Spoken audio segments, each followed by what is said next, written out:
인생의 가장 깊은 밤, 당신을 지탱하는 힘 여러분, 안녕하십니까? 오늘 우리는 삶의 거친 파도 속에서도 결코 흔들리지 않는 내면의 힘, 그리고 잃어버린 모든 것을 되찾게 하는 하나님의 회복에 대해 깊이 있게 이야기해 보려 합니다. 본격적인 이야기에 앞서 오늘 이 시간이 여러분의 영혼의 단비가 되고 새로운 소망의 씨앗이 되기를 간절히 기도합니다. 이 메시지가 여러분의 삶에 긍정적인 변화를 일으킨다면 그것은 오직 하나님의 은혜일 것입니다. 이 은혜의 여정을 더 많은 이들과 나누고 싶으시다면 구독과 좋아요로 이 선한 영향력에 동참해 주시기 바랍니다. 여러분의 작은 관심이 누군가에게는 다시 일어설 용기가 될 것입니다. 우리는 살아가면서 수많은 약속과 소망을 품습니다. 성경 속 마리아의 이야기를 떠올려 보십시오. 천사들과 목자들, 그리고 시므온과 안나 같은 이들이 그녀의 아들 예수에 대해 놀라운 예언들을 쏟아냈을 때 성경은 마리아가 이 모든 말을 마음에 간직하고 곰곰이 되새겼다고 기록합니다. 여기서 간직하다는 말은 소중한 보물을 아무도 모르는 안전한 곳에 보관하는 것과 같습니다. 여러분에게도 하나님이 주신 소중한 약속이 있습니까? 그 약속은 공공의 장소에서 비판받거나 검증받아야 할 대상이 아닙니다. 가장 안전한 곳, 바로 여러분의 마음 깊은 곳에 간직되어야 합니다.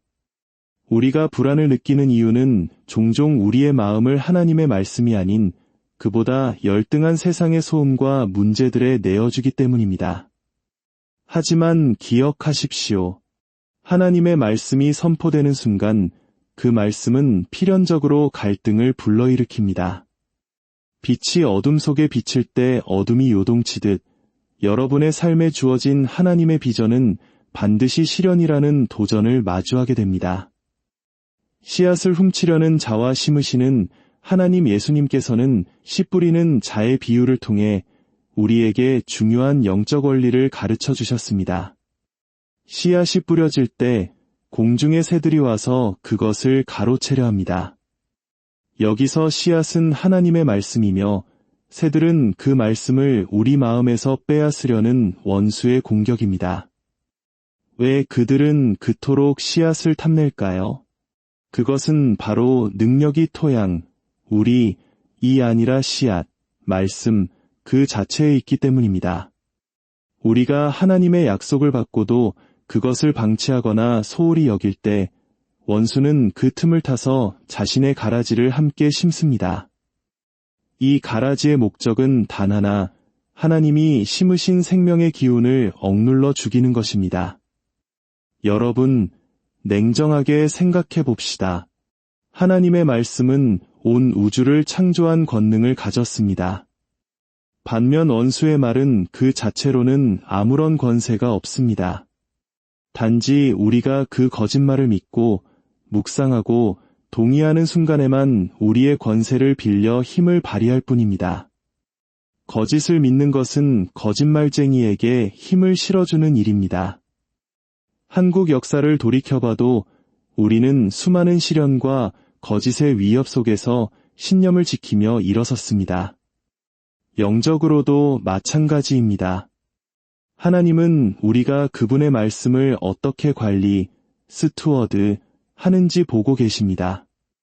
고난과 박해가 오는 이유는 바로 당신 안에 심겨진 말씀 때문입니다. 하나님은 여러분에게 그냥 선물만 주시는 분이 아니라 순종과 인내를 통해 열매 맺는 성숙한 아들과 딸로 키우길 원하십니다. 시글락의 불길과 모든 것을 잃은 절망이제 구약 성경의 위대한 인물 다윗의 가장 처절했던 순간으로 가보겠습니다. 사무엘상 30장의 배경입니다.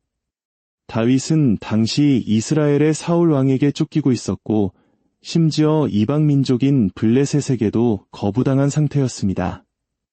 말 그대로 사면초가였습니다. 다윗과 그의 부하들이 자신들의 성읍인 시글락으로 돌아왔을 때 그들을 기다리고 있었던 것은 차가운 잿더미였습니다. 아말렉 사람들이 성을 불태우고 아내들과 자녀들, 그리고 모든 재산을 약탈해 간 뒤였습니다. 천하무적이었던 다윗의 용사들도 이 처참한 광경 앞에서는 무너졌습니다. 그들은 울 기력이 없을 때까지 소리 높여 울었습니다. 심지어 다윗의 충성스러운 부하들조차 너무나 고통스러운 나머지 다윗을 돌로 치료했습니다. 지도자로서, 남편으로서, 아버지로서 다윗은 모든 지지 기반을 잃었습니다. 이것은 단순한 슬픔을 넘어선 존재의 부정과도 같은 순간이었습니다. 마치 우리네 부모님 세대가 전쟁터에서 빈손으로 돌아와 타버린 집터를 바라보며 느꼈을 그 막막함과도 같았을 것입니다. 원수가 여러분을 거부하고 세상이 여러분을 외면할 때 여러분은 무엇을 할 수 있겠습니까? 스스로를 강건하게 하는 결단 성경은 이 대목에서 역사의 흐름을 바꾸는 단 한 문장을 기록합니다.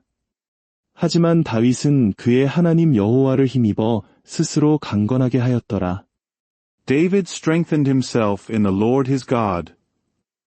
이것이 바로 오늘 메시지의 핵심입니다.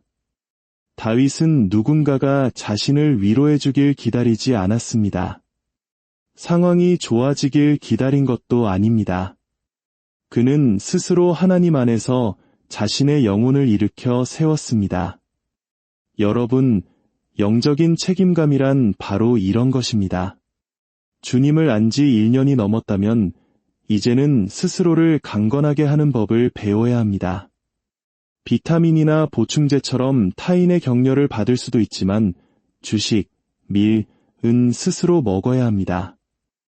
다윗은 아마도 시편의 고백들처럼 찬양과 감사를 통해 하나님께 나아갔을 것입니다. 우리가 하나님의 임재 안으로 들어갈 때 우리 내부에서는 놀라운 변화가 일어납니다. 찬양은 단순히 노래를 부르는 행위가 아닙니다. 그것은 내가 하나님의 자녀로 받아들여졌음을 믿는 믿음의 반응입니다.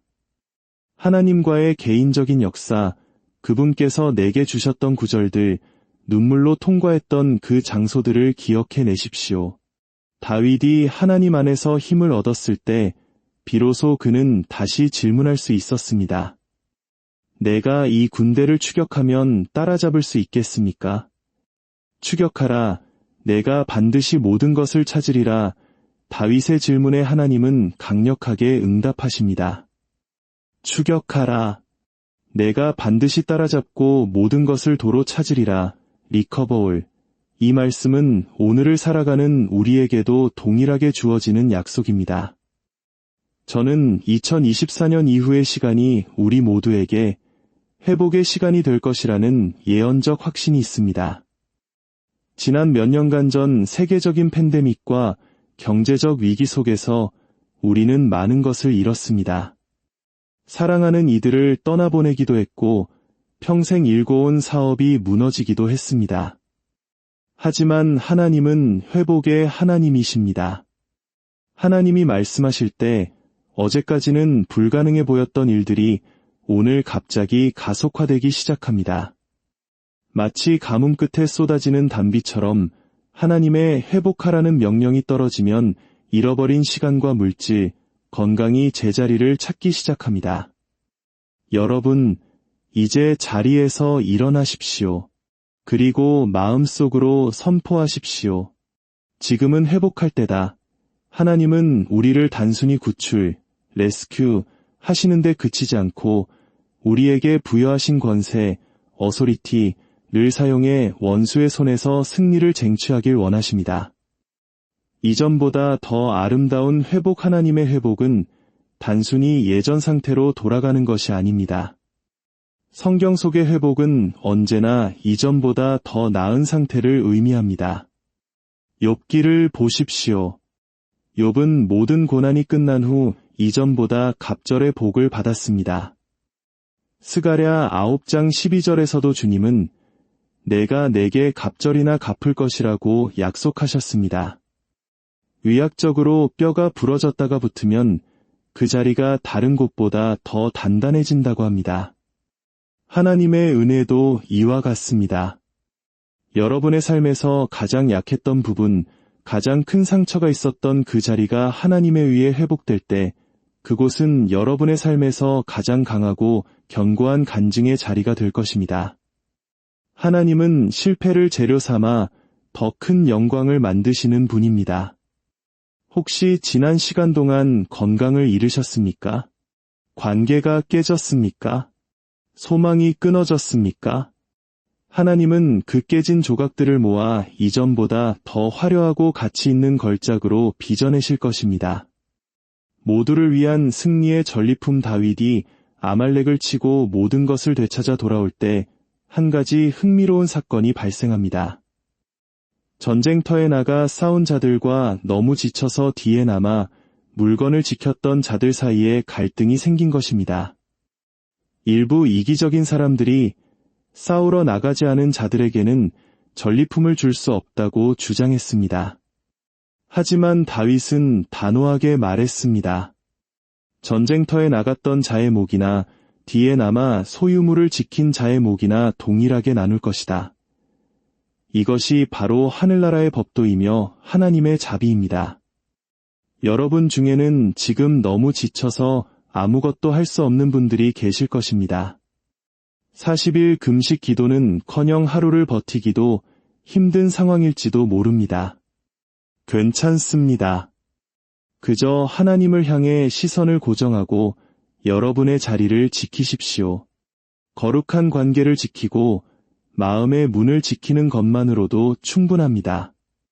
승리는 하나님께 속한 것이며 그 전리품은 우리 모두의 것입니다. 이제 결론을 맺으려 합니다. 하나님은 여러분을 회복의 파트너로 초청하셨습니다. 내가 추격하리이까? 라고 묻는 여러분의 질문에 주님은 그렇다, 내가 반드시 모든 것을 되찾을 것이다 라고 답하십니다. 이 약속을 믿고 나아가는 여러분의 삶에 하나님의 풍성한 은혜와 평강이 가득하시길 축복합니다. 여러분의 가정과 일터, 그리고 육신과 영혼 위에 하나님의 놀라운 회복의 역사가 시작되었습니다. 이 평안의 소식이 여러분의 삶의 실제가 되기를 간절히 기도합니다. 주님의 이름으로 여러분을 사랑하고 축복합니다.